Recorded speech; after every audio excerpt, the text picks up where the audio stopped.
So in week 5, we'll talk about developing job descriptions, staff policies, performance, reviewing procedures, staff hiring and retention. You want to pay close attention to the Director's Toolbox article that I attached on how to develop a staff orientation. That's one of your projects that are due. All these different facets that we're focusing on this week will basically be able, by the end of the week, to develop your staff orientation plan or training plan. Thanks. And Inspiring Peak Performance, Chapter 4, talks about new teachers and teachers that are new to the field. They need support, orientation and training. Unfortunately, teachers are thrown into classrooms without support and fail, which is one of the leading reasons why there's a 40% turnover in childcare. Other fields recognize a pathway for beginners and an orientation process, and in early childcare we really don't have a good enough formal process in most programs. That's why the staff training orientation is so important, and I look forward to looking at your staff training orientation manual. In the first month, a new teacher should be learning the expectations, developing rapport with directors, staff, and family, beginning to understand policies or procedures, DHS regulations. On the first day, it should be as simple as a tour of the center, benefits information, personal introductions to all the staff, and what the essential functions look like. As I've previously discussed, it's important that you understand your mission and vision, that staff understand it, that new staff understand it and buy into, what you guys are working toward together to make it effective. If you don't have a mission and vision and everybody's not on the same page, the program's not going to run the way that you want it to. And all the reading that I've given you, it talks about staff orientation being in phases 1, 2, and 3. Chapter 4, an Inspiring Peak Performance, the Director's Toolbox, and the Right Fit, Chapter 6, all talk about breaking it down into phases to make it easier for you and the staff. You want to make sure you get to know the staff and what they need to be successful. Everybody needs, different support, and it will help them and help you with a connection to them. It's important at the end of the day to check in with the staff, see if there's anything they need or they want to go over, so they're feeling supported. Again, it talks about your phases, phase 2 and 3, learning the ropes and skill building. You want to make sure you read that over in chapter 4. It starts at page 47, phase 1. And then it moves to page 55, skill building, phase 3, understanding where they are in the job functions and what they need support with. I'm thinking about how to give feedback. We've talked about personality types.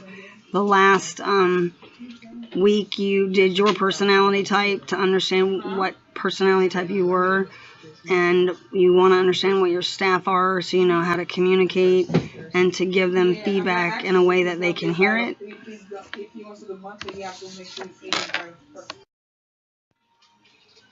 And planning and administering early childhood program, chapter 4, and focuses on the outline for your staff manual and the topics that you want to include. Regulation, policies, and procedures are all linked. You want to make sure that you're starting out and emphasizing DHS regulations. Don't assume that staff will tell you if another staff member is not, or if they are not following them. Also recognize that regulations are about safety and policies and procedures are about quality. On page 71, it talks about establishing your staff handbook again and what areas you should be covering, program overview, program services, administration, who reports to who, and they know what they need to get from where. Personnel policies, you want to make sure in writing personnel policies that you include and reference back to DHS regulations, as well as STARS or NACE, depending on what accreditation program you use, but definitely your DHS regulations to make sure that staff are meeting all the requirements. In Chapter 5, it talks about staff qualifications, opportunities for collaboration, professional development, as we've talked about before. If you don't give staff opportunities to learn more and better themselves, you're not going to get what you need from the program as far as quality. Personnel records and what's required is really important. And any other documentation that you might need or have, job descriptions, and etc. So the biggest issue in childcare is staff quality. The largest issue is recruiting, retaining qualified staff. The average turnover in a childcare center is 40%. Doesn't make it easy to keep children in the program or to keep your mission and vision going. A lot of turnover has to do with high job stress and not supporting staff enough, staff not feeling supported, and inadequate training. Throwing staff in rooms, having no expectations, and expecting them to do well.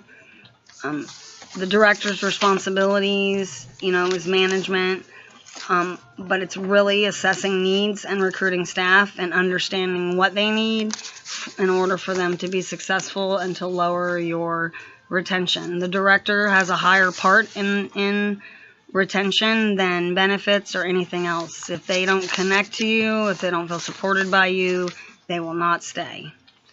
On page 109, there's a needs assessment survey that you should look at and do it with your staff to make sure that the things they feel they need, they're getting from the program and especially from you. Kids stay because they connect to teachers. Staff stay because they connect to directors. So in the Right Fit Chapter 6, it talks about designing your orientation plan again. The phases, it gives you ideas for the phases on page 90. A really good idea to do is using mentors, a teacher in the program that does well, that understands the expectation. A lot of times we'll feel good in helping another teacher. The experienced teacher will help the teacher a lot because she's working with or alongside her or him. Providing feedback is important. Sometimes directors tend to provide negative feedback and not think about making sure that you provide both negative and positive. The staff is more receptive to negative feedback if they hear something positive about themselves as well. Vary the types and ways that you offer feedback, written, oral, formal, informal. Make sure that feedback is reciprocal. A lot of directors do not like to do that because they do not want to hear, based on their personality types, if you're a red, do not want to hear their staff's opinion about them and their performance or support. But it's important. It's good for you to hear the feedback. It's good for the staff to feel that they have a forum to be able to offer the feedback and let you know what they need. And then lastly, it has in the end the completing the orientation phase.